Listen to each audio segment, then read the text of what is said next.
Ladies and gentlemen, may I have your attention please? It's time for us to go postal.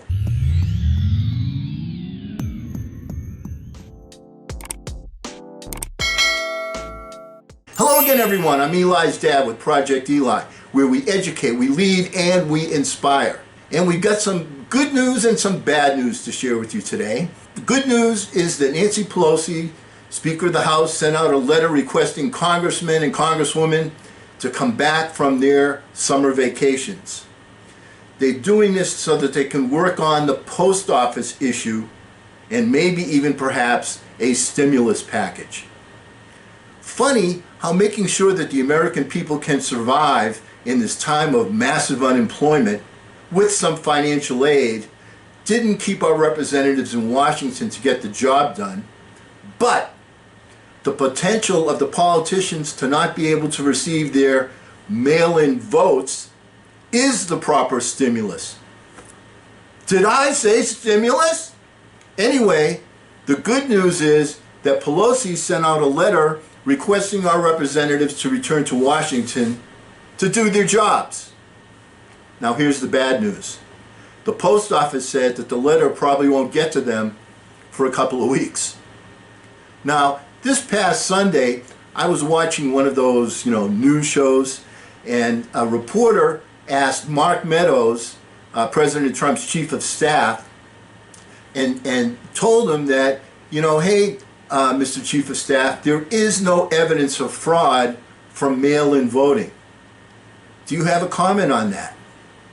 His response was that there is no evidence that there hasn't been fraud. Say what? Let me tell you, Mr. Meadows, that line doesn't work very well. And I can tell you from experience. How do I know? Because when I was in dating mode, way back when I didn't have a hairline fracture of the scalp, I would tell prospective partners that I was a genuine stud. Frequently, their response to that would be, hey, there's no evidence of that. And then I would tell them, hey, there's no evidence that I'm not a stud. Trust me, Mr. Meadows, assuming that posture in an argument simply doesn't work. Now, on a more serious note, let's talk about some key points in a democracy. And one of the most important parts of a democracy is the right to vote.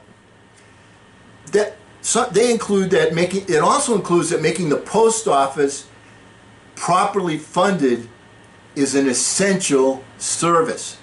Being a profit-making entity was not part of the Constitution because the post office was seen as an essential government service to be provided for the people. Now, from a common sense perspective, are we asking people to risk their health and the health of their family members when the function that needs to be performed, in this case voting, has a reasonable and safe method available to get this critical constitutional function accomplished? Methinks that there is some major politically motivated posturing going on both sides of the aisle. Now, even Judge Judy would be able to solve this issue in a heartbeat. Now, folks, sincerely, I pray that our current situation is temporary. Our constitutional forefathers made rules flexible so that as times and situations require adjustments, they can be made as needed. Don't we have to go through security checkpoints at the airport to ensure safe results? They don't need a potential cause to search you because common sense says this is an area we need to protect. Back then when they wrote this Constitution, we didn't even have airports. Now the framers were very wise to allow for necessary change for the sake of safety and common sense. Let's fund whatever needs to be funded so that essential tasks like voting can be accomplished. Is what I'm saying making any kind of common sense whatsoever? Let's stop being political. Let's start being reasonable. And because we will never end a rant on a philosophical note, let's all get out there and charge! I'm Eli's dad.